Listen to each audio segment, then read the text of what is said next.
Oh, the shark has pretty teeth, dear.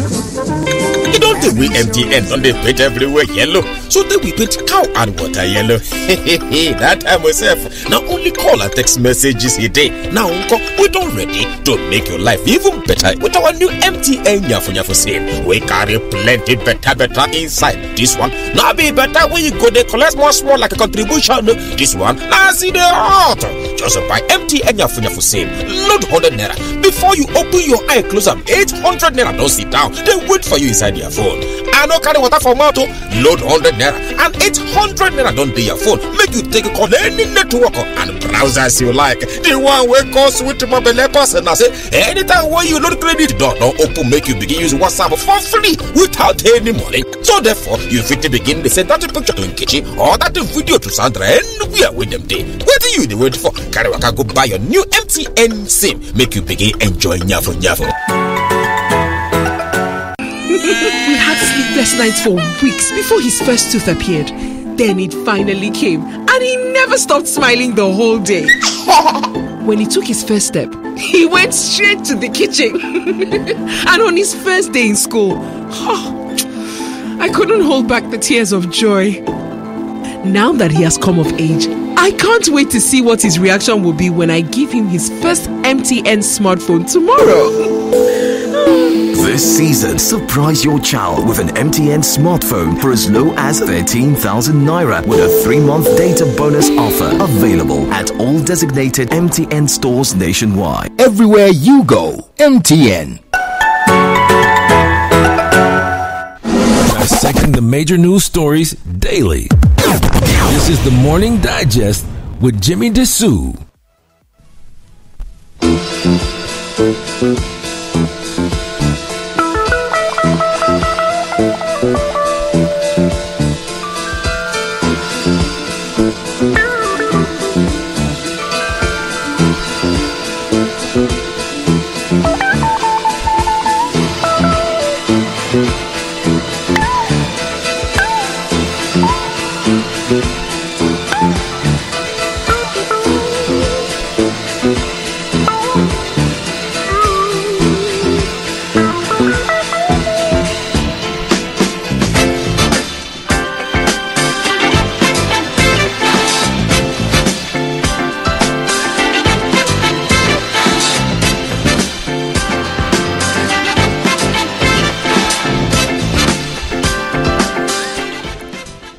Good morning, everybody, and welcome to a new week on Morning Digest. Now, Morning Digest, our week starts on a Tuesday, and this is Morning Digest with Jimi Disu on Lagos Talks 91.3 FM.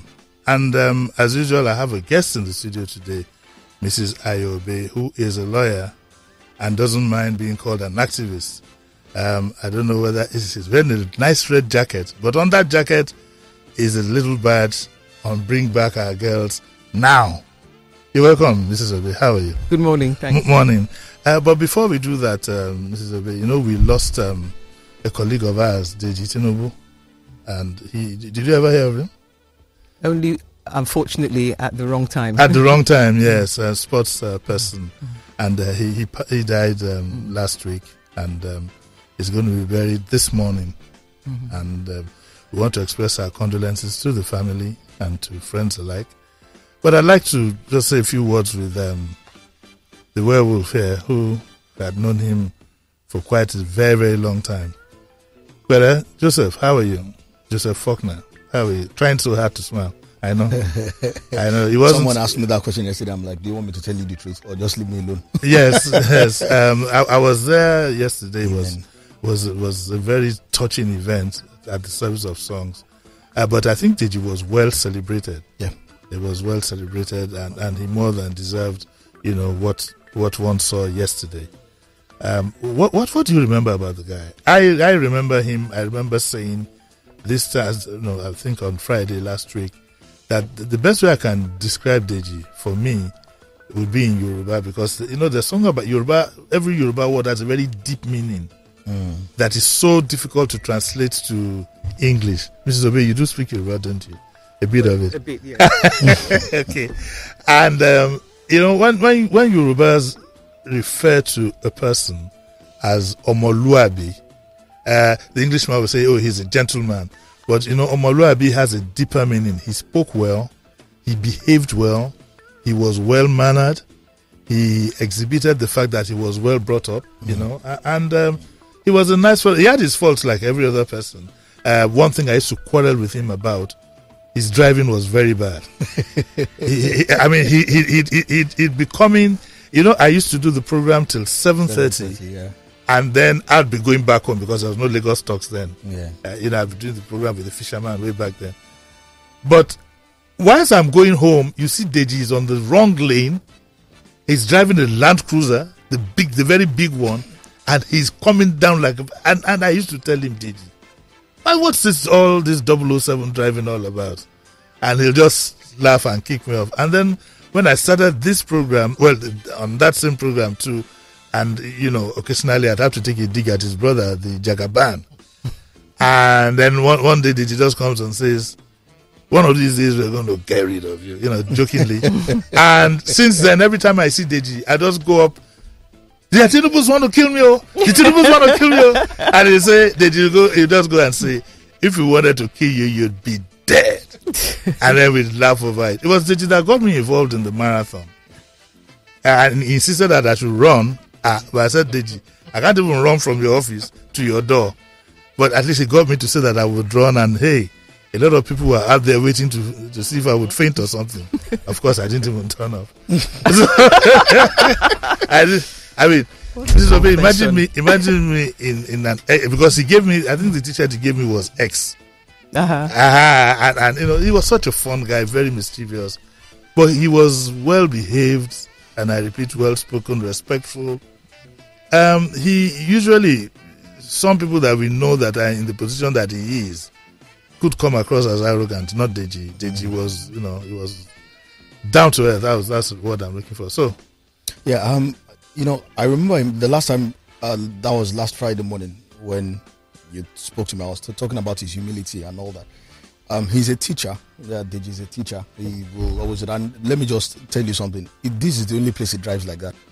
Oh, it's because he leaves his house late. I remember Deji Motoimbo would tell him, Deji, you couldn't lay a little bit earlier now. Uncle Deji will prepare his own program. He's coming for 3 minutes and he prepares his program. He's probably up from 4, checking out news, talking to this, talking to that, and he gets everything done. And then program is 7:30 because he lives just across the water. Yes. He will now start coming at 7:15. He will now see traffic, so he will be forced to drive. He would drive around Awolowo Road on the opposite side of the road. He won't wait for traffic lights. He won't do another, because beyond that, he's a very careful driver. Sometimes I think very extremely careful driver. Sometimes I think he's too careful. So a lot of times we go out, he will just give me the keys, drive. Because sometimes we'll be going and he will take his time. But one bad habit he had, he will always check his phone. Everybody who knows Uncle Deji knows him and his phone. Whilst he's driving, he will pick his phone to check messages. He will, so I'll be like, Uncle Deji, you drive now. And he will be like, are you going to? What are the faults that you have? The fault that I have is that I'm your protege.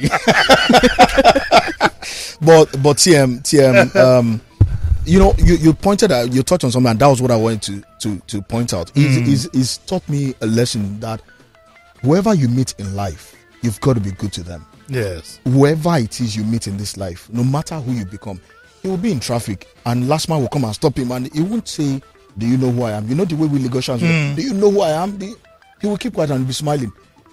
They will ask for papers. It has happened a few times when me and him are together. And I'll sit down there and I will be expecting him to flaunt the Tinubu angle. And he will bring his papers, and when they see the name, they will now start, and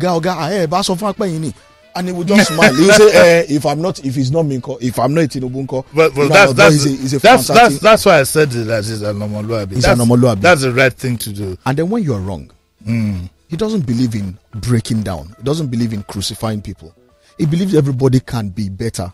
Yeah. So instead of putting you down, he tells you where you've gone wrong, and he tells you that maybe next time, maybe you should try this. Maybe next time. So he's at the same time correcting you and also giving you a way forward, a way to make yourself better. And that's one thing everybody who worked with him believed in him. And then one of the things I'll miss about him, we use the same size of shoes. So you stole his shoes. I tell him that Uncle Deji, this is the next one I'm stealing. You know, so but how do you steal his shoes? You take it off him, or you go to his house through the window? Well, I've had to go to his house like once or twice. I know you're a werewolf to steal shoes. I know you're a werewolf. Once I tell him something, Uncle Deji, these shoes I'm stealing it too. He brings it to the office by himself. He won't give it to me directly. He will put it where I will see it.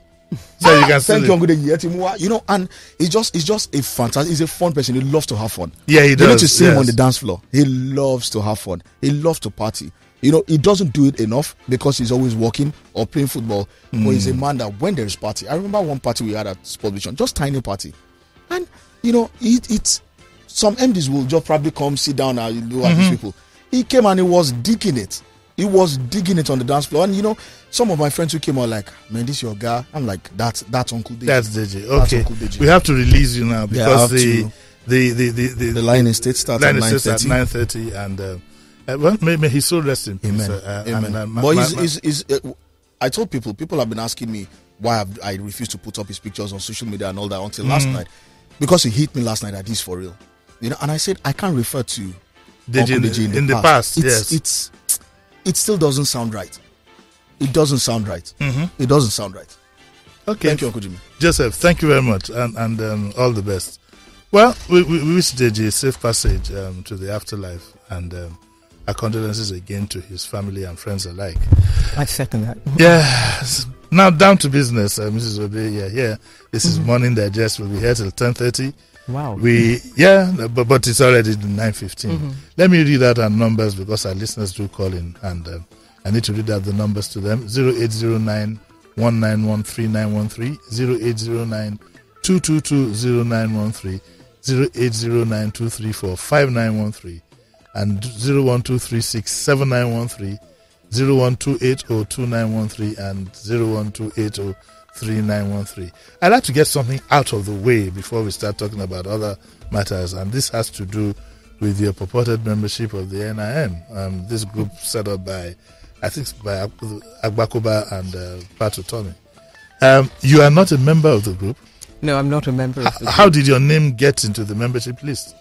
Well, what happened was that after they had their launch, I started receiving messages inviting me to their meetings from Wale Okuni. So I sent back to him a text message saying, Wale, I'm not a member of your group. Why are you inviting me to your meetings? And he said, that Olisa was supposed to have talked to you that, that you should join. And I said, well, what's it about? Can you send me some emails or something about it? He said, okay, that he put me on their WhatsApp list. And that was all that happened. And at every point when I saw them saying, for example, they're putting me into a legal committee, I said, you can't put me into a legal committee. Don't take my name out. Then they put me out as one of their regional organizers or focus points. I said, no, I'm not. You can't put me out as that. They were actually using my picture. And then this last one of ex officio. So again, because I said to Wale, look, it's not that I want to come out and say, I want to condemn the group, because I don't actually condemn the group per se, but I'm not a member. So you need to remove my name. But when people now started coming up to me to ask me about the group, what it stands for and so on, and I can't tell them, then I felt that unfortunately what I had tried to just say on a person-to-person basis had not seeped through, and what had gone through to the general public was that I was a member. And what was even worse was that some people were even saying, if you're there, I'm interested. Yes. And so at that point I felt, well, I need to come out and make a public statement. So I put something on my Facebook page and told some of the, put it on some of my email listservs and so on, and it seems to have gotten out into, and also when I see it in the press, I send a message to the medium. So you weren't contacted at all before your name? You saw your name, you were surprised? I saw my name, and then I sent to Wale privately to say, look, take me off this. And he refused to do so, apparently. Well, he didn't take, I didn't say take me off it was only at the last stage I said take me off the WhatsApp if being on your WhatsApp means that I'm automatically a member, because honestly I don't know what the group stands for. You don't have policies. It seems to be a collection of personalities. Fortunately, I would say that as I understand it, they've now opened a website where you can sign up for membership. And I think that with that, because it's not just me, I saw messages from GT Ogunye, Rabiu Isiaku Rabiu, also saying, look, I'm not part of this. And but that's a wrong start for an organization, don't you think? Well, I don't want to... Because, well, I mean, you might not want to embarrass them, but truth be told, we need to put things like this in perspective. Yeah. You don't tell people, they're not your members, and you list their name. Yeah. That's a bit dishonest, isn't it? But because it looks to me like they're looking for legitimacy.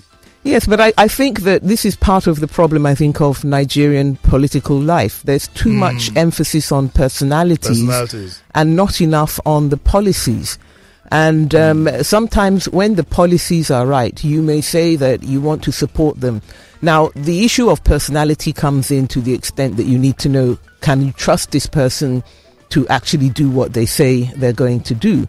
But that's not quite the same, I think, as just having people there as personalities and saying, well, this person is there. You don't know what I think about restructuring. You don't know what I think about whether people should be taxed. You don't know what I think about cattle ranches or colonies. You don't know anything about me. But all you think is that, well, if I put her name there, and then there are other people who have completely different views to me.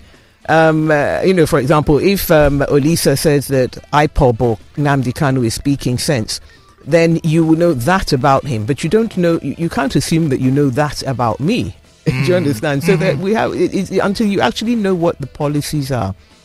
But would you have joined them anyway if they had approached you? Well, now that you know what you know. No, I wouldn't have, because from what I could see on the WhatsApp list, it was, at the moment at any rate, it seemed to be more defined by what it's against rather than what it stands for. What is it against? Well, basically it's against, mostly it's against the current government. Oh, I see.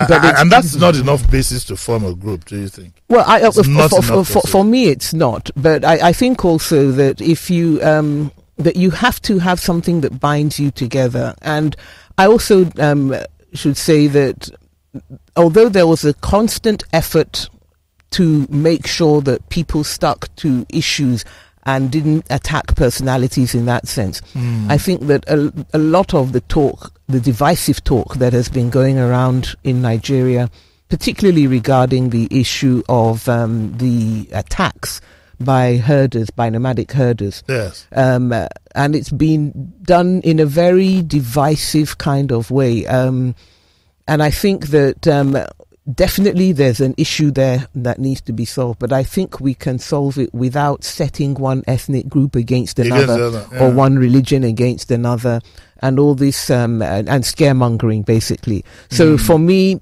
it's probably not going to be where I don't share those views, so I would just be in constant battle with people who think that it's a legitimate way to approach politics. You know, talking about the herdsmen issue, you and I seem to be in agreement on this, and I do get under a lot of pressure.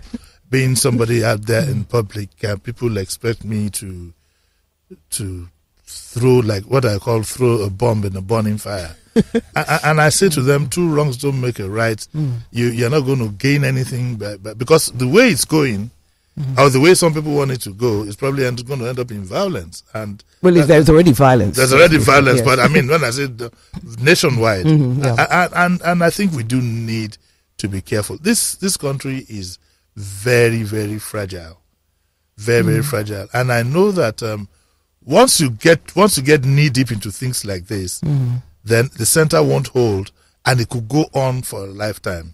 I don't know if you agree with me. Well, I think in particular, as I said, I don't appreciate the divisive. I should say first of all that many people, when we in Bring Back Our Girls came out, and we eventually said that, look, we have to challenge the government.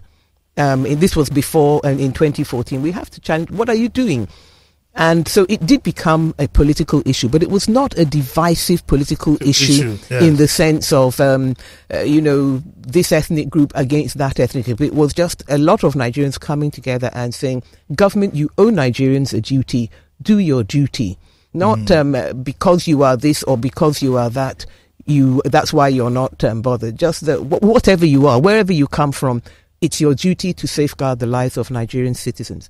But with regard to the herdsmen issue, it's been a constant talk of, which is not a new issue by any means. I mean, I'm grateful to Simon Kolawole for giving me a name check in his column because I had referred to the Cain and Abel thing, which many anthropologists would interpret as the age-old struggle between sedentary farmers and nomadic herders. Oh, okay. Where Cain rose up and slew his brother Abel.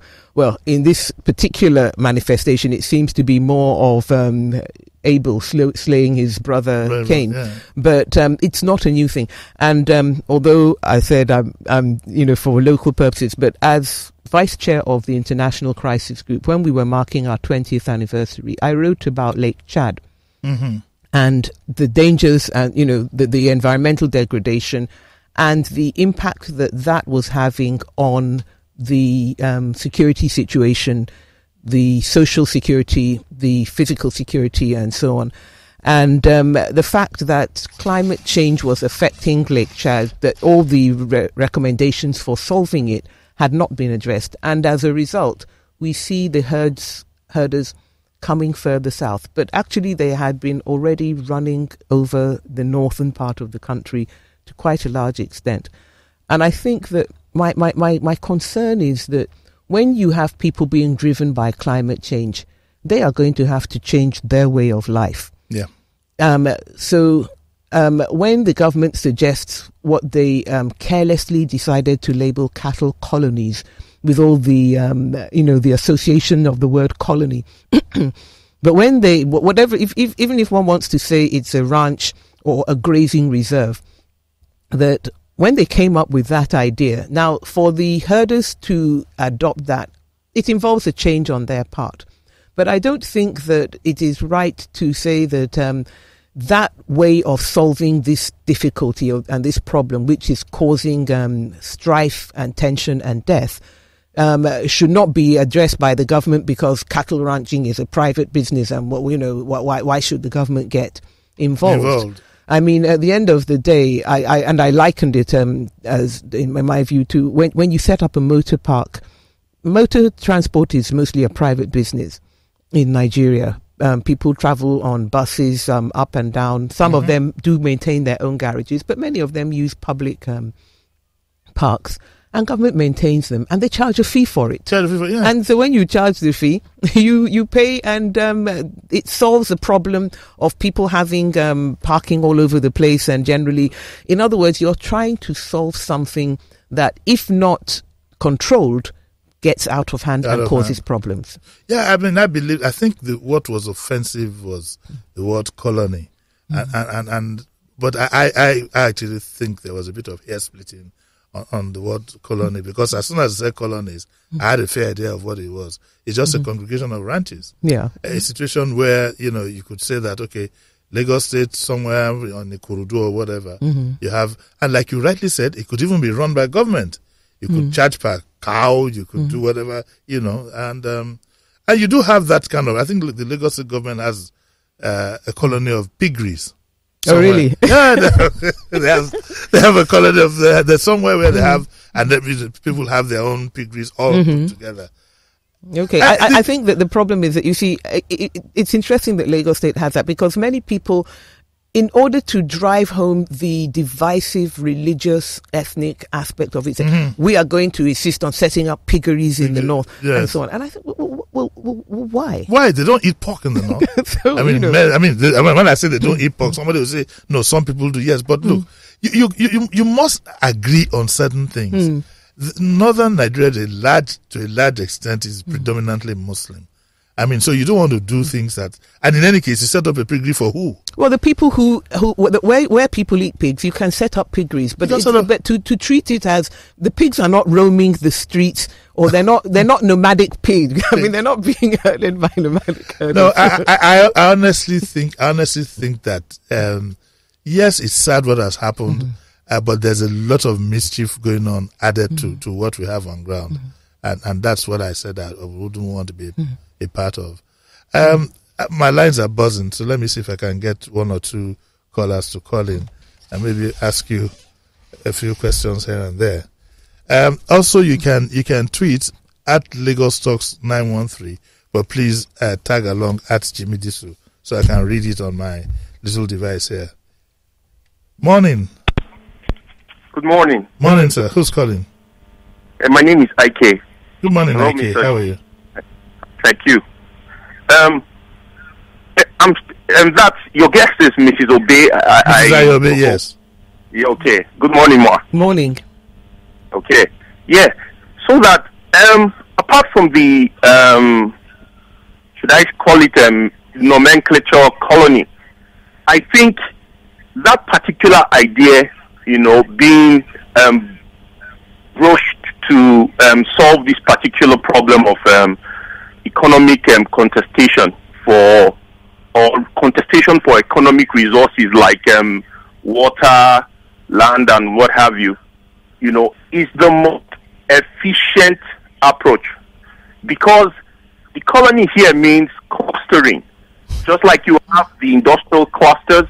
Yes, it's an economic. It's a tried and tested economic principle, because it's couched on the principle of economies of scale.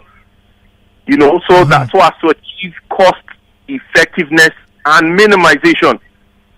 Now, the idea of government setting up such platforms and getting people, to utilize them, for a fee, for me, it's quite productive, and you achieve a lot of minimization in terms of the kind of conflicts that is, producing outcomes that is upsetting everybody.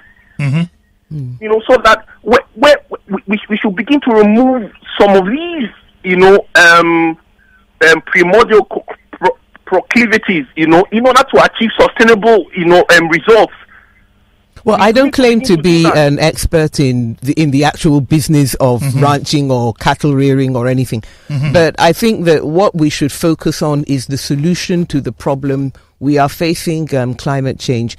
And when you can make economies of scale, when instead of having to battle government to get permission, government is the one that is asking you to come and buy into their idea, I think we should look at that, because otherwise we are effectively saying that one section of people and their trade should just vanish. And yet we are still, despite the attempts at meat boycott, it's still one way of our getting protein. So I agree with you that I think that, yes, where things are efficient, let's focus on what is reality, what is relevant, rather than things, with all due respect to many who have talked about it, that are not relevant. Do you get a sense that because a lot of people have a sense of frustration, it beclouds their judgment at times like this, and they really do need to sit back and take a second look, at their reaction to things? Would you think so? Well, I think that a lot of people are frustrated, but what I think also is that many of those who are not frustrated are actually using the frustrations of those who are, if I'm not being too circular in my speech, that they're being played on. I know people who are very comfortably off, and yet some of the things that they say about these matters, it's not affecting them. They're not being Islamized, they're not being colonized, they're not being even attacked in their farms. And yet they are hotter, than many people who are directly affected. I think it's also some conspiracy on the part of the elite who know that they've taken Nigeria to the cleaners and put us in a dire situation, is to divert people's minds away from the nonsense that they're doing. Well, as I say, I mean, I have to confess to being a member of the elite simply by virtue of the fact that I'm sitting here and talking to you. Yeah. So I never want to do a blanket condemnation of the elite, but there's no doubt that the narrative of we're being colonized and so on is being driven to a large extent by members of the elite. And even the counter argument. I mean, I was listening or was reading the other day about a member, a senator, who stood up in the National Assembly from Zamfara State and was saying, that these herders have been killing people and, they've been stealing cattle and all the rest of it since 20 whenever.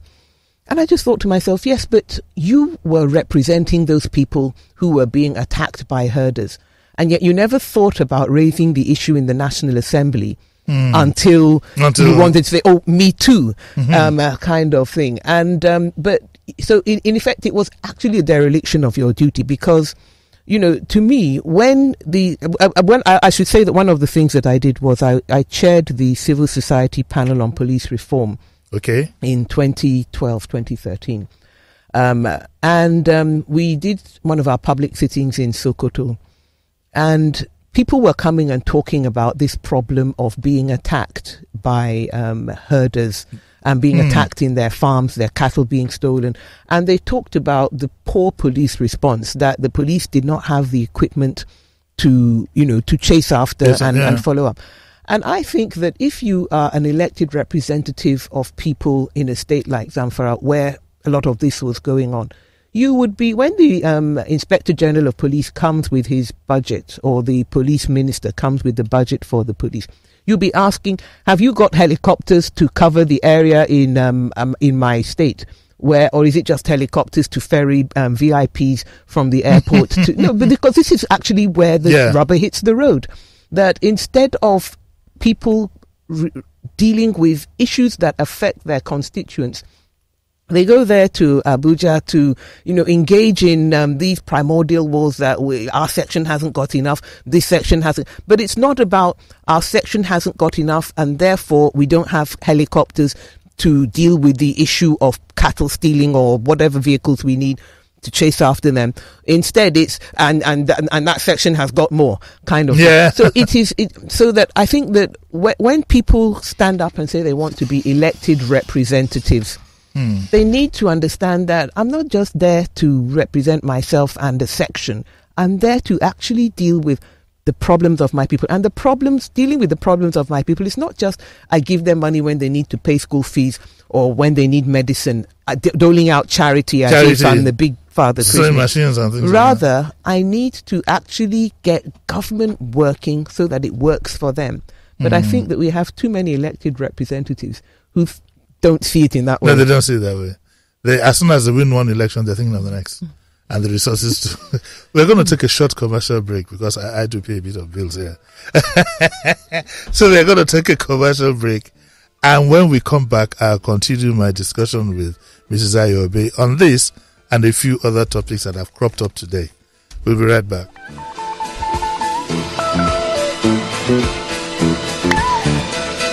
Number 1, I'm feeling good, I'm feeling nice, yeah. Come celebrate. Now we be the boss with them the final. Better play. Cause anything we do, they want to do. Anywhere we go, they want follow. We be the number 1 for this game now. Number 1. Right now I'm on a pausing P. I'm too big, too much, they are watching me. All the fine girls steady cuffing me. As I pause, everything happens suddenly. Overnight they are calling me. I'm a boss, I'm in charge, then they follow me. They know if you tell you, say they don't know me. Cause when you join pause, you're on the winning team. The way we dey take over, it's a coup d'etat. 4-6, not the code. It Benny Kumi, we on the head. We dey occupy the cyberspace. Yellow dropped up, right into a finer place. With designer frames, I see you like my gaze. You want to chill with us? You look quite amazed. I'm feeling good, I'm feeling everywhere nice. You go, MTN. We MTN on the paint everywhere yellow, so then we paint cow and water yellow. That time myself. Now only call and text messages a day. Now uncle, we don't ready to make your life even better with our new MTN Nyafu sale. We carry plenty better inside. This one now be better when you go there collect more small like a contribution. This one now see the hot. Just buy MTN Yafu SIM. Load 100 naira. Before you open your eye, close up 800 naira. Don't sit down. They wait for you inside your phone. I no carry water for mouth. Load 100 naira and 800 naira. Don't do your phone. Make you take a call any network and browse as you like. The one way cost with mobile person. I say anytime when you load credit, don't open. Make you begin use WhatsApp for free without any money. So therefore, you fit to begin to send that picture to Nkechi or that video to Sandra anywhere with them day. What do you wait for? Carry waka go buy your new MTN SIM. Make you begin enjoy nyafo. Dissecting the major news stories daily. This is the Morning Digest with Jimi Disu.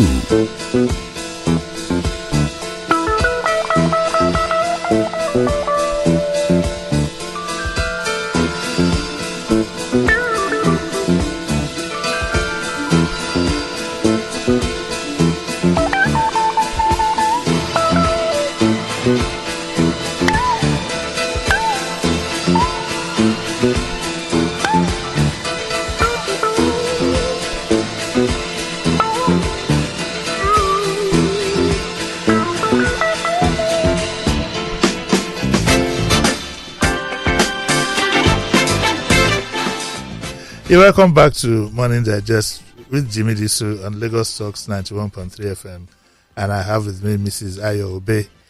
We have one or two more calls, and let me pick this one. Morning. Uncle Jimmy, good morning. Morning, sir. This must be Dan Baba. Yes, sir. This is Dan Baba. Mm-hmm. How are you? Fine, sir. I greet your guest. Good morning. Good morning, man.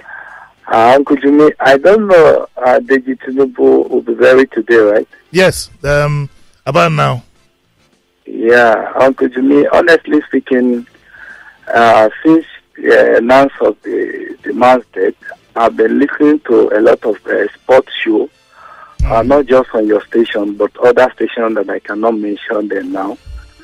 But what I want to talk about this man is that I think he was a commissioner of sport in Lagos State before they changed into the other department. But Uncle Jimmy, what I learned about this guy, everybody say something about him, is that his lifestyle is unlike Nigerian politicians.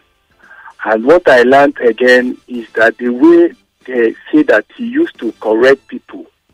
Because Uncle Jimmy, when you have somebody around you that bully you each time you go wrong, honestly, to me, it's a trauma.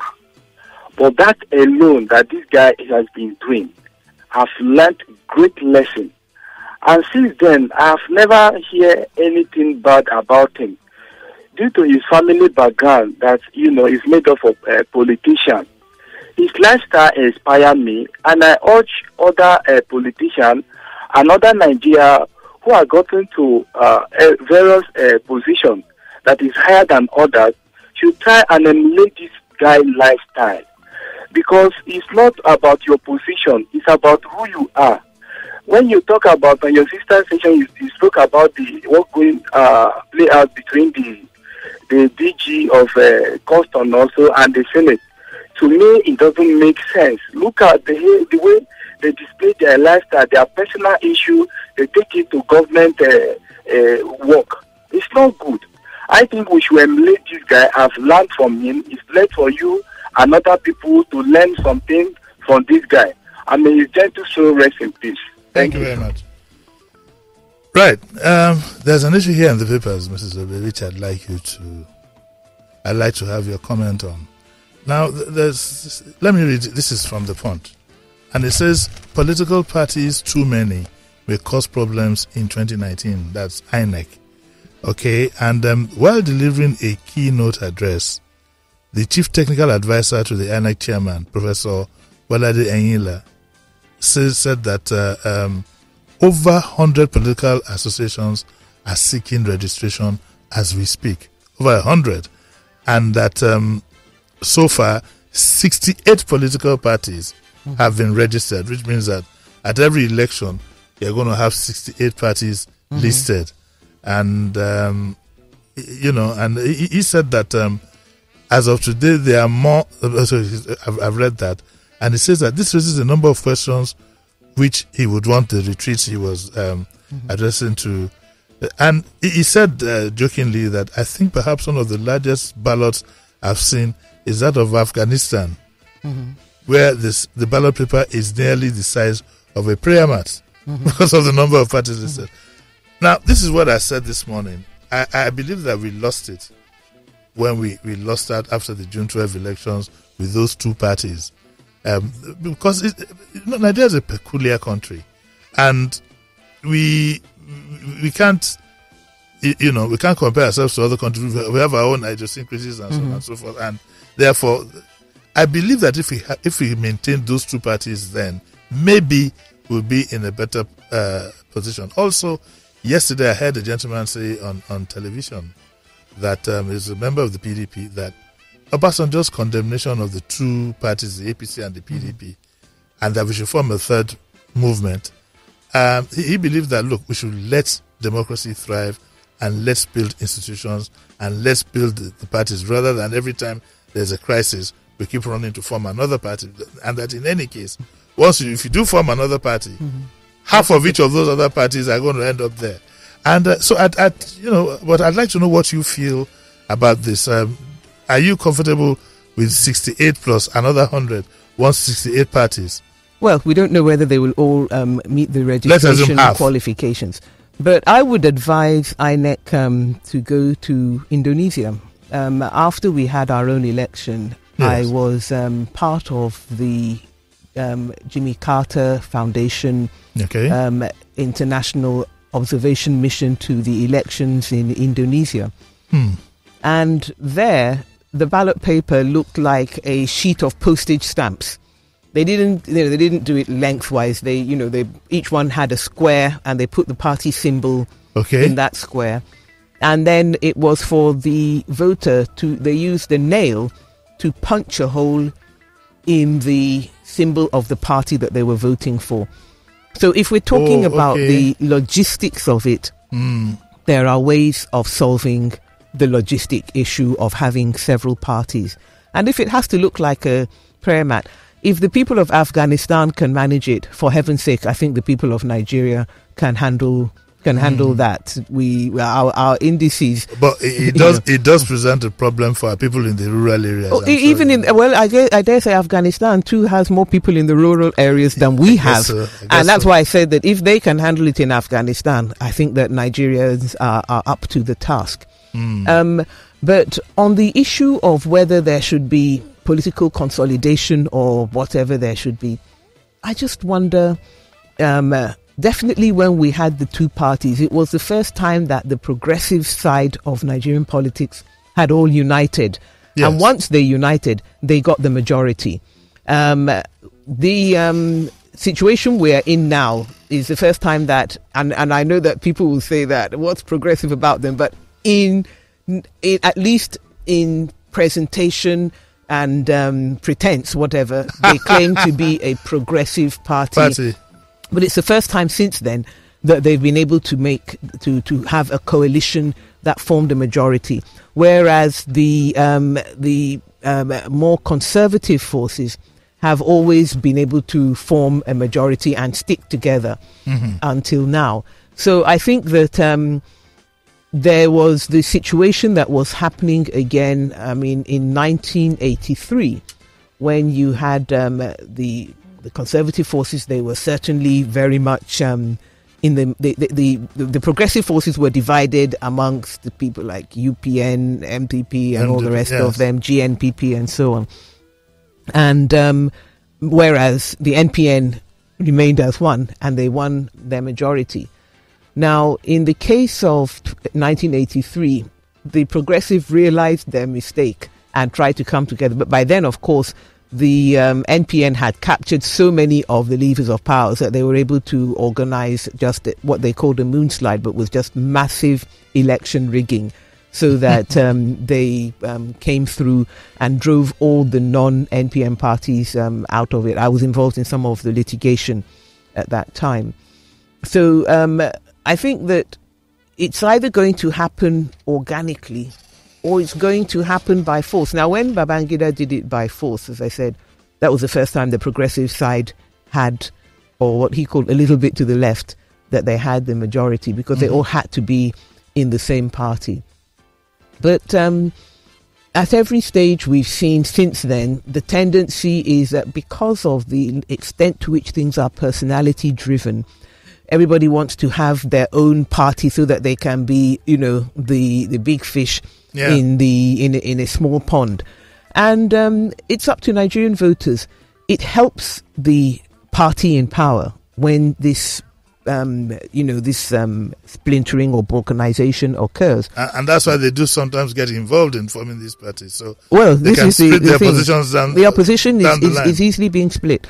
But unfortunately, when the nominal opposition has such heavy baggage, as I would say the PDP has, it becomes a problem for people to coalesce around them, because they have not really come out to say any mea culpas. We've been guilty of this, and this is how we are going to change. We've been guilty of this. This is how we are keeping that side of our people who want to be part of us. We're keeping them away.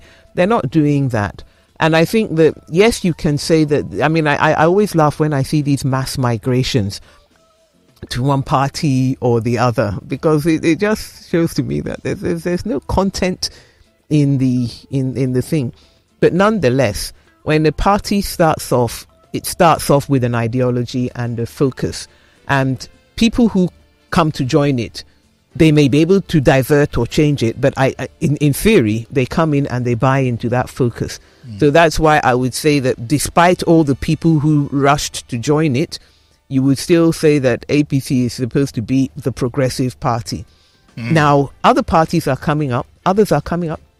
And to me, I'm one that says the Nigerian field is big enough for, that many hands need to be on deck. If you have different ideas, come in, let's see. Other countries don't fall apart because they have coalitions governing them. Nigeria had the NPP and NPN coalition in the past. It's not impossible. INEC, it's not really for INEC to complain per se. They need to sort out the logistics. But from the political point of view, well... The more the merrier, you think? Not so much merrier, but let 1,000 flowers blossom. Okay, let's say listeners' reaction. Morning. Hello, good morning. Morning. Yeah, my name is Obina. Morning, Mr. Obina. How are you? I'm fine, yes. And Mrs. Obe, good morning to you. Good morning. Yes, I want to touch on what you said about the herders.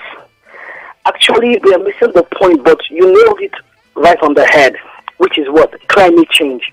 That's the major issue. Because this issue about the herders and the farmers, it all boils down to economics. It all boils down to resource control. The herders need fresh pasture for their animals. You understand? So that's why they have to migrate, because right now, over 50% of Lake Chad has dried up. And nobody's talking about that. Well, there is going to be an international conference about Lake Chad, because there have been so many plans about how to divert water into it. But I agree with you about the issue of climate change is definitely... climate change, what I'm trying to say that they're not really telling the people, the Nigerians, in the language that we understand about climate change. That's the problem. They're not educating Nigerians about the effects of climate change itself in the language that they understand. Okay. You understand? Right. That is one of the major problems. Most of the all the fishing villages in Chad have disappeared because of this issue. You understand? Yeah. Now, opening up with the Boko Haram issue. So all this is leading to the clashes that we're having here in the south. And unfortunately, we play politics with everything. We bring in the politics of tribal,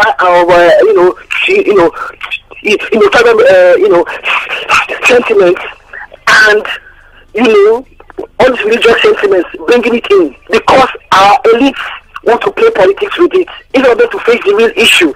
You understand? So that's the problem. So we need to educate our people about the effects of climate change in the language that they understand. Well, I agree with that. I think that one thing that, as I said, that climate change is going to force changes on us. And it doesn't help when you have people who are Fulanis in positions of power saying that this is our culture, that the culture is... everybody has to change. And certainly the nomadic herders are going to have to change their own culture because of climate change. And if their culture was that they could roam up and down, now they're going to roam inside a confined area. It is also going to be a change that they have to adapt to. But if people are out there saying, no, that this is culture, that we must go everywhere we like, then they are also not helping solve the problem. So I agree with what you're saying. Well, whilst we're at that, we might as well bring in this issue of restructuring. That personally, I believe restructuring goes on in life. Because restructuring means you adjust your existence in line with, but it's become a serious political issue. As we speak now, the president seems to have been boxed into a corner on restructuring. He seems to have caved in on the issues that are brought up by restructuring. But I wonder what you think. Well, I have to say that I'm a complete restructuring skeptic. If the issue is that restructuring per se is going to solve the problems that we as a nation refuse to address. But let me say that I'm a big believer in devolution of powers, and I think that the center in Nigeria has too much power and too much money. I mentioned the civil society panel on police reform. Yes. We recommended state police, but we said that we need to correct the mistakes that we're making at the center, where the president has operational control over the Nigeria police. That is a mistake. So that needs to be corrected. It's not that we should go and replicate it at state level. So yes, let us have the correction whereby the person in charge of the police is in charge of their operational control. If we're talking about policies, yes. So what I'm saying is that there are things that can be done without using big words like restructuring. Yeah. After all, and I always use the result of the constitutional conference set up by the former President Jonathan. They came out with several recommendations. Some of them required the constitution to change. Yes. Some of them required statutes to be passed. And some of them required executive action. And I'm sorry to say that there is not one of them that the president did. The things that he could have done just by, setting up agencies or adjusting various things, he didn't do the things that were within his own exclusive power to do. But why do you think they didn't propose any legislation to the National Assembly that could have helped? And they certainly didn't, and the members of their party certainly didn't propose the constitutional amendments that would have flowed from what the National Conference. Yeah, but why do you think Jonathan himself, who believed had set up the National Conference, didn't put some of these things in motion before he left? Well, I mean, I don't know. I mean, whether it was analysis paralysis, or whether it was sincerity, or the realization that it's not just as easy as people think it is. And also, perhaps a realization that once we've shot this particular bolt, we may find that we are still facing problems. So, as I said, I think that there are many things that should be taken off the exclusive legislative list. I think there are things that should not even be on the concurrent legislative list. And I think that those are things that any government could do. I mean, even in the last administration, we had suddenly the National Industrial Court got exclusive jurisdiction over employment matters. That was a restructuring of a sort. Yeah. So I think because it took things out of the control of state high courts, where it was a state matter, into a federal court, which is the National Industrial Court. So let's not pretend that there is no restructuring that can be done without a lot of noise and brouhaha. But I think that when you want to do everything at once, and including increase of states and so on, because for many people, restructuring stops and ends with making all the geopolitical zones in Nigeria have the same number of states. That's what restructuring means for some people. Does that make sense to you? No, it doesn't. It doesn't. To me either. I mean, I married into the Idoma people. I want to ask them, how many states do we have? Okay. So I mean, because when people say that this ethnic group has this number of states, these ones have that, I say, yes, but we are all minorities. This is the thing that we need to grasp and hold on to. We are all minorities in this country because none of us can, by ourselves, impose on the rest of the country. So we must always have to form alliances and coalitions with other people. And if what is floating our boat is our ethnic group, we have to form alliances with other ethnic groups. I'm actually surprised that the National Conference recommended more states at a time when we thought that the states should be shrunk into regions. Well, I mean, I would say that the National Conference was just trying to be all things to all men. But there it is. As to the issue of regions, you see, you can have regions, but when you are talking about setting up regions as a fourth layer of government, because many of those who talk about regions are not talking about removing states or removing local governments. They're saying between the federation, the federal government, and the states, let's have regions. So that's a fourth layer of government. And I think that only the most politically naive or those who want to deceive the politically naive would imagine for 1 second that will lead to a reduction in the cost of government or the number of government appointees. Every state, as we see it now, the ones that can afford it and the ones that cannot, they have governors with all the requisite number of commissioners, requisite number of advisors, and so on. And so if you think that anything is going to be reduced by setting up regions, all you do is that you will increase the cost of government. The most I would say, and that's even a thin, is that we might turn the National Assembly into a unicameral assembly. But I'm not holding my breath even on that. So to saddle the Nigerian people with yet another set of government appointees that they have to pay for, I don't see that as a solution to our problem, even if it does address some people's inability to get over the fact that they are living in an area where their ethnic group is not going to be the top dog, so to speak. Okay, this is another phone call. Morning.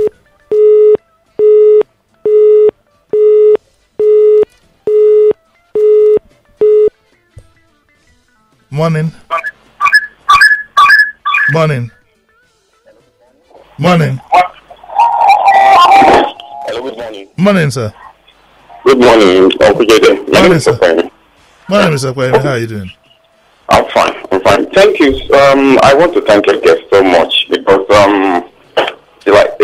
she's been very up on everything she has said today. And I just want to talk a bit about this other issue. And she nailed it on the head when she said this is an economic issue. And there's been a collective failure of the elite, both the ones who are ruling and the people who should be suggesting ideas who are outside government. There's a collective failure. And generally, just like she said, everybody decided to play politics with this issue and nobody is looking at any solution. Even when solutions are being suggested, people are refusing to look at that solution because everybody is clinging to these ethnic proclivities, ethnic and religious proclivities, and bringing things totally unrelated to the issues into play. And what worries me really is, okay, so we have this issue and we happen to have a Fulani person as the president. Now, beyond this, either we solve this issue or we don't solve it. Beyond this, all these seed that is being sown now, all these ethnic and religious divisiveness that is being sown, how do we plan to address it? Because from my experience, these things don't just disappear. People are imbibing, pre-2015, you could have a conversations with other people who are from other ethnic groups, and you online and stuff like that, and even if they don't agree with you, there's a level of respect and everything. But all of a sudden, everything, there's no holds barred again. Once someone doesn't agree with you, and you can read your name, that your name doesn't sound like is, then the conversation degenerates to something else. And these are young people. And I wonder, because I showed that when these so-called elites are no more around and these people take over, what country are we going to have? Are we even going to have a country? So, because when we have this issue, I'm not by any chance, I'm not by any means saying what has happened, people died, and we need to address it. But we're not addressing it, we are further creating other problems. Now, let me point out one thing that really started me about this whole thing, about this, what happened in Benue. Now, people were killed, and the Benue governor, who is in charge of the security, well, we can argue that back and forth, but the point is that there is a way this thing can be handled without creating more pain for people and creating other issues. Now, I saw the funeral on TV and stuff, and I saw the inscription they were giving, they were put on the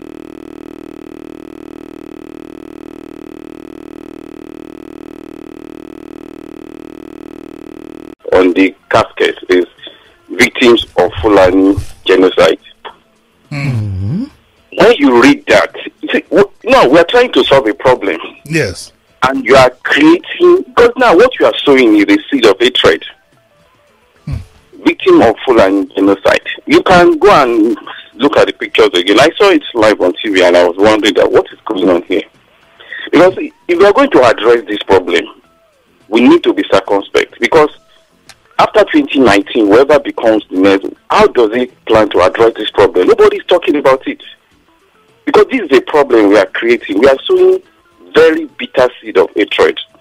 And I don't know how we're going to handle it down the line. Okay. Thank you. I think it's an important point that is being made. I mean, we are inside a country that is already, as many people say, fragile. Yeah. When we look at the United States or we look at Britain, I mean, you just have to see the division that had been caused inside Britain over the Brexit issue, or the divisions inside the United States. We need to be careful about stirring up some of these issues, but at the same time, we need to also try from time to time to put ourselves in the shoes of other people. I'll give an example, if I may. I will, for example, one of the complaints that our friends from the East have is the issue of the £20. And I should say that I'm the daughter of an Aoist and so on. So I say that they keep on blaming Awolowo for the £20. Well, how could they say that every Igbo man had all their money taken away and they were just given 20 Nigerian pounds? That did they go through bank accounts sifting out? I mean, it didn't happen. And so it was only a matter of the currency which had been issued by the Biafran government and so on. So I was making my own arguments. And then so my friend said, yes, that is true. But we only had Biafran pounds. We didn't have the option of trading or keeping Nigerian pounds. So we only had Biafran pounds. And at the end of the war, we only got £20, no matter how many we had. So for us, it was something that was that appeared targeted at us. No matter what the economic explanation about, we didn't know how these pounds were being printed and so on. For us, that is how it looked. And to me, I think that when we try to talk without heat, we can see some of the other person's point of view. Because I felt that yes, it's not just me speaking, although people in the Midwest too say we had Biafran pounds and we also got £20 for our Biafran pounds. But I think that these are areas that if we could look at them without heat, we could probably find a solution, even though it's 30 years later, 40 years. I'm saying 30 years. It's actually closer to 50 years now. We could find solutions to some of these problems. But when we start off from the perspective that the other man's situation is always wrong and my situation is always right, and obviously he must be crazy because for him to think like that, I mean, no sensible person would do so. There's not always, but there is sometimes an element of truth which and it provides a soil in which grievance festers. We need to be a bit more sensitive about things like that. Do you listen to music? I do listen to music, but I listen eclectically. I have to say, I listen to your sister station when I'm in the car. Beat FM? No. Classic. Yes, Classic. I'm are you a jazz person? Or, well, I was enjoying the Mac the Knife when I came in. Thank you very much. Okay, I tell you this. I'm sure you do know Carlos Santana. Yes. I mean, because way back in school, that was what I started music with. I remember Woodstock of '69. Carlos Are Santana, you sure you can remember Woodstock, Jimmy? I have the movie. Boy. I have it. Oh, you mean you saw it from the movie? I didn't. I wasn't there. Of course not. No. What I mean is that you were even too young to have known that it took place. No, I wasn't. Woodstock was '69. Mm-hmm. I was in Form 3, in secondary school. Okay. And those were the days of records. As soon as the records came out, we all went and bought it, and that's why we played our party. By the time the records came in '70, I was in Form 4. Mm-hmm. So of course I knew what Woodstock was all about. I did. But I'm going to play you something, a collaboration between Carlos Santana and Seun Kuti. Oh, okay. Yeah. I haven't heard it myself. Mm-hmm. And it's funny because I buy Santana blind. I have all Santana records. Really? All.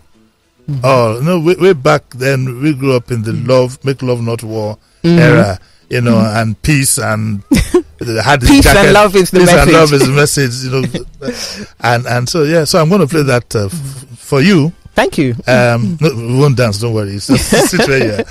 And when we come back, we're going to discuss another thing that I put right in front of you there. And it's going to be quite exciting, so don't go away. Okay.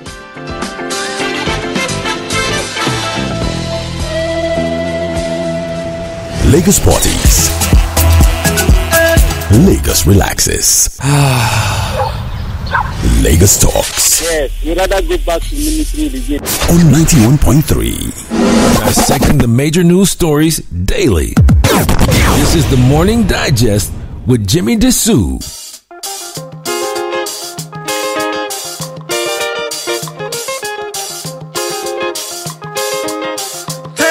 My people, now you ready to rise, to be free, to wise, to be free. Now you ready to rise, to be free, to wise, to be free. I did bring some news and I did bring some tidings of the Lord. I did bring some news and I did bring some tidings of the Lord. Let the ticket go, my brother make you hear about the Lord. Let the ticket go, my sister make you hear about the Lord. About black protection, feel the Lord time. The time they teach us about black reflection, yeah, the Lord time. That moment you understand your history, you feel the Lord time. That moment you see we never free, you feel the Lord time. We're the black dream, brother. We're the black dream, sister. We're the black information, the so-called black education. Is a mystery with the black fashion of the history, the black story for the children, the black truth for the youth, the black strength of we mothers, the black pride of we fathers. We must pass the black knowledge to the future, black God and goddess. Let the black light shine on we path, let it guide the foot. Let the black light shine from society and expose the truth. Yeah. Let the black light shine. Make the expose of the evil hiding in the darkness. Let the black light shine into our hearts and into our soul. Cause we need to let the black woman. Cause we need to let the black woman. I say we need to let the black woman. Ooh, we need to let the black woman. Black people. Let the black time. Put the black sauce in our black wine. Black people just. Let the black time. Put the black sauce in our black wine. Black people just. Let the black time. Put the black sauce in our black wine. Black people just. Let the black time. Put the black sauce in our black wine. Black thoughts of progress. Let the black time. Put the black sauce in our black wine. I did bring some news and I did bring some tidings of the Lord time. I did bring some news and I did bring some tidings of the Lord time. Let the ticket go, my brother make you hear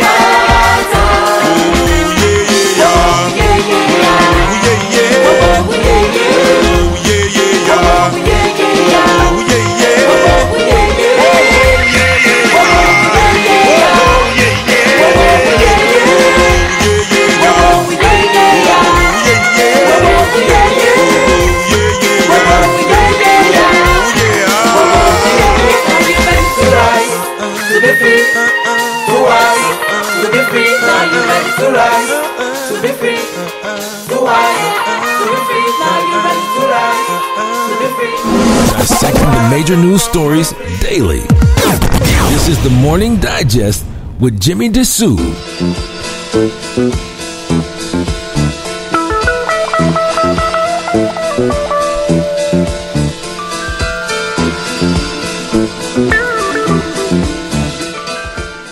Right, welcome back to Morning Digest with Jimi Disu on Lagos Talks 91.3 FM. Now, I still have Mrs. Obe in the studio.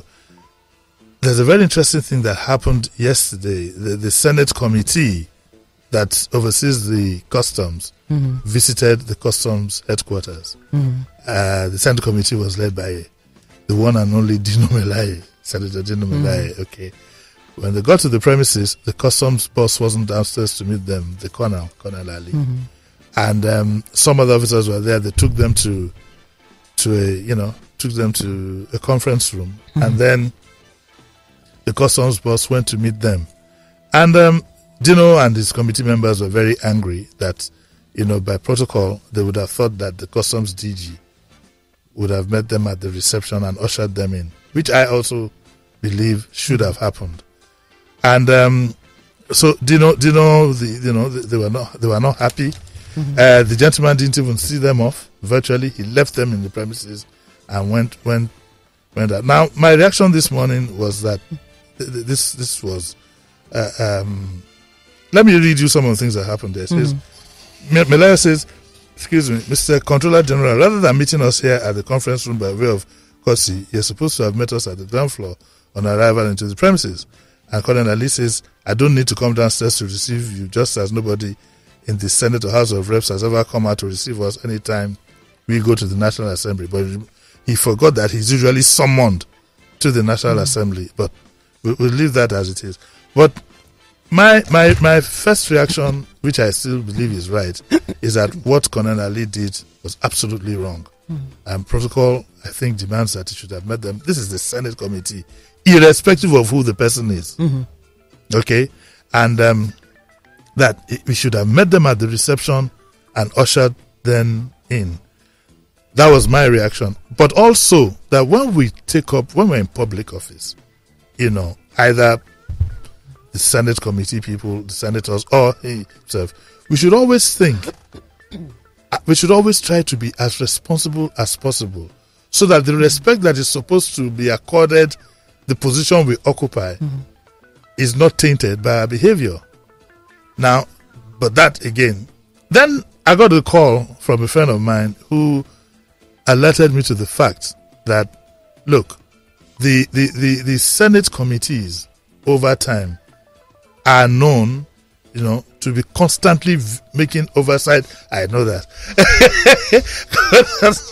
Constantly making oversight visits for reasons that might appear beyond their functions. Meaning that, and rightly said so, my friend rightly said so, also added that if I'm getting tired, of doing the job, maybe it's time for me to retire, that I didn't think of that angle. He joked about that. But that I should know the country that we live in, that there's an excessive demand on the part of there is usually an excessive demand on the part of the Senate committees to want to keep going on oversight visits, and everybody has a fair idea of what goes on there, and that was probably what Colonel Ali was reacting to. And because we're on the phone, then when I thought of it, I said, well, yes, if that were the case, if I were Colonel Ali, rather than get involved in this whatever, I would just make myself unavailable and let my other officers, every time they say they are coming and I deem it unimportant, I look for an excuse not to be there, rather than what I would call a direct confrontation. So I believe that there are faults on both sides. Yeah, I must admit that there are faults on both sides. I mean, people have different descriptions and reactions to a lot of the things that Dino and his members, some of his members, are doing. But I think that our politicians and indeed our leaders, in quote, all need to be very, very careful about the example they're setting In fact, I was listening this morning when people were talking about late Deji Tinubu, and I didn't know him, but I mean, because normally I don't think of the word somebody is humble as a big story, but when people use it here, they generally mean that he wasn't puffed up with the importance of his own position. Yes. And I think that that's one of the qualities that not too many of our public officers can claim for themselves. When they become a public officer, they become larger than life.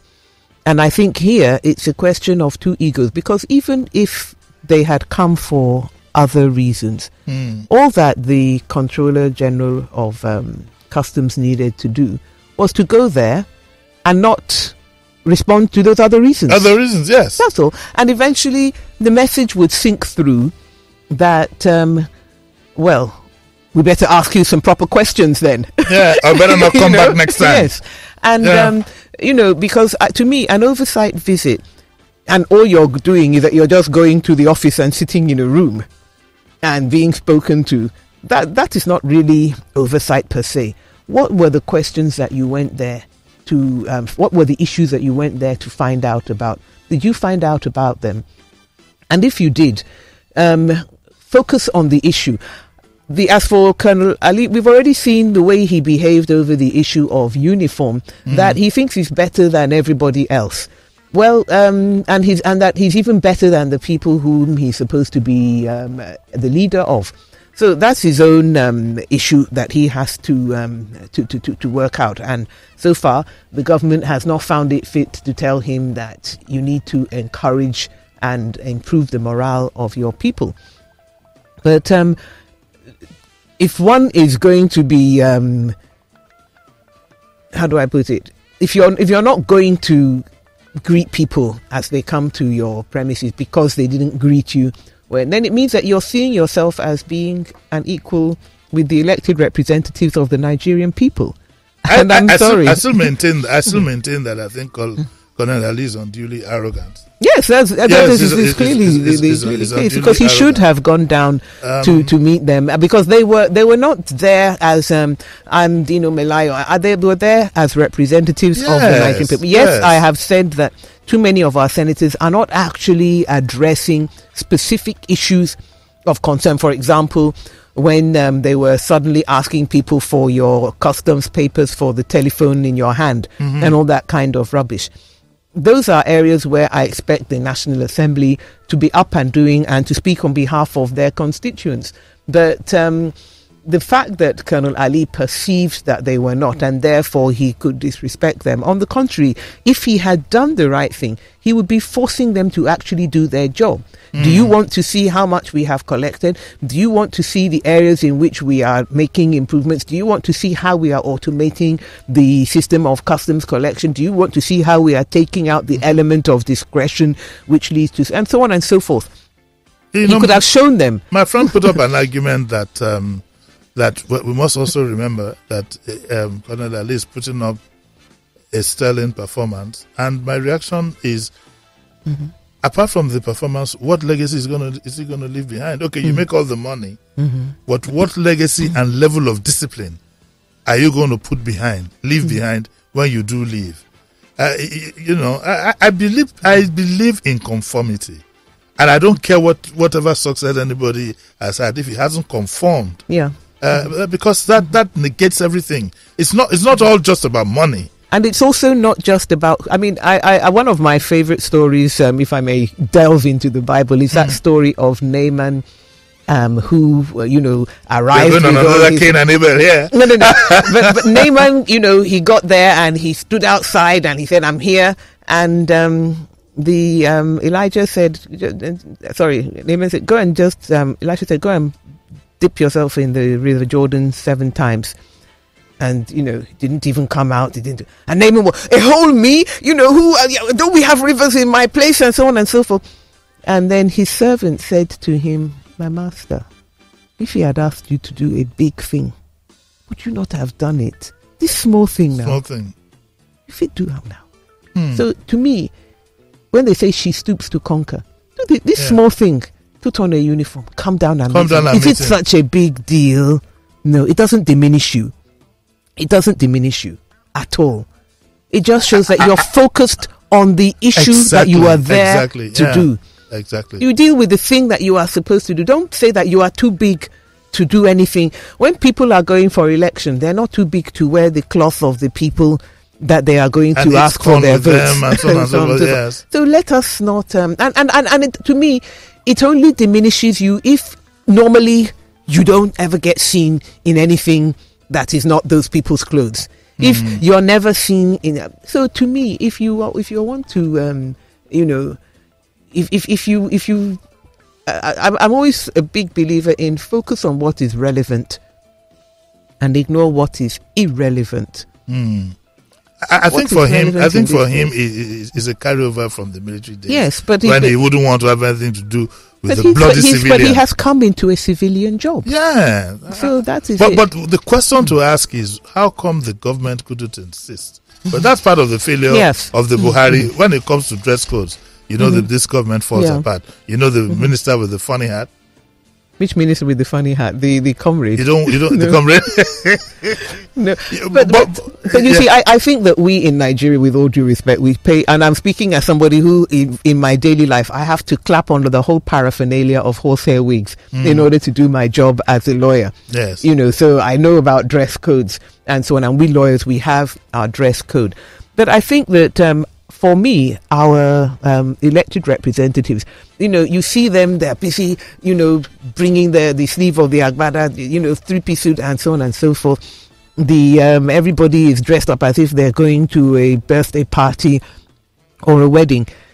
They don't look very workaday to me, And for one, at the end of the day, we liked Comrade Adams Oshiomhole because he came with, his smart ordinary clothes. It was smart, but it wasn't overdone, and so on. And what do you mean by overdone? Because if every day you don't wear, no, the berry to me the berry is fine. I mean, I don't think it is fine. I know a lot. I think if that is what I don't think the berry is fine. He's using it to signal that he's one of the people. But I believe that we should have just the way you run multinationals. I mean, you wouldn't go working in a bank or something dressed like that. I believe we should have. No, but even banks have dress down Saturdays. But Fridays. that's Fridays. But I believe we should have a dress code at the highest level. Yes, but the dress code itself does not have to be of the highest level. No, it doesn't have to be the highest level, but it shouldn't be the lowest either. No, but the beret is not the lowest level. No, but when you wear that one with the beret on it, it brings it down a little bit. Let's hear what our listeners have. That other people wear beret as part of their uniform. I mean, a customs man wears a beret. But it's not a uniform. A police officer wears a beret. It's not a uniform. No. It doesn't have to be a uniform, but you shouldn't say that because it's a beret. Besides, I don't know if it's in our laws, but there's something I know somewhere that says that you can't wear a red beret. Oh, really? Yes. Because you're a military police. It looks like military police. Yes. Okay. If I would dress the way he dressed, I'd be arrested and charged for impersonation. But I mean, hey, he's a minister and a big man. Let me just take one call before we get out of here and leave the fisherman. Morning. Yeah, good morning, Jimi. Morning. Oh, this is Kelvin, right? Good morning. Yeah, let's speed it up, Kelvin. We're running out of time. Madam, good morning. Good morning. I've been following you since the days of Dr. Pepper Asamkoti. Blessed memory. Yes, the days of civil liberty organization. And you have been very consistent. I want to thank you for that. Thank you.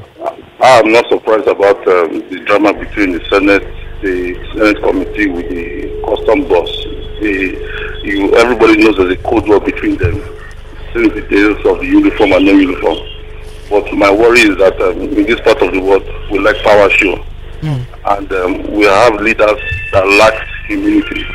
And any leader does not have humility, because humility is the key to leadership. So once there's no humility, these are the kind of things that will pump up. So it's just a normal drama. I'm not surprised about it. It's a normal power show that we see in Nigeria, where a president will be coming. You look as if an angel is coming. They will be clearing the road as if it's a sacrifice.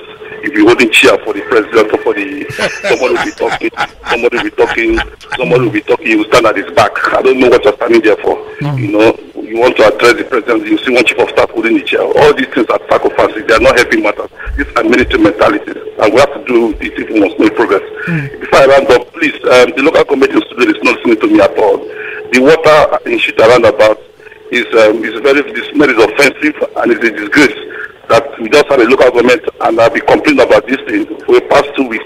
I've made the attention note to them. They're not doing anything about it. It's until something else will happen from there now, they will start beginning to do fire brigade approach. The water in Shita roundabout is costing a nuisance. It's a mess. That cannot be happening in that kind of environment there. I don't know what the local government chairman is doing. Please, they should do something. I've been saying this for the past 2 weeks. Thank you. Right.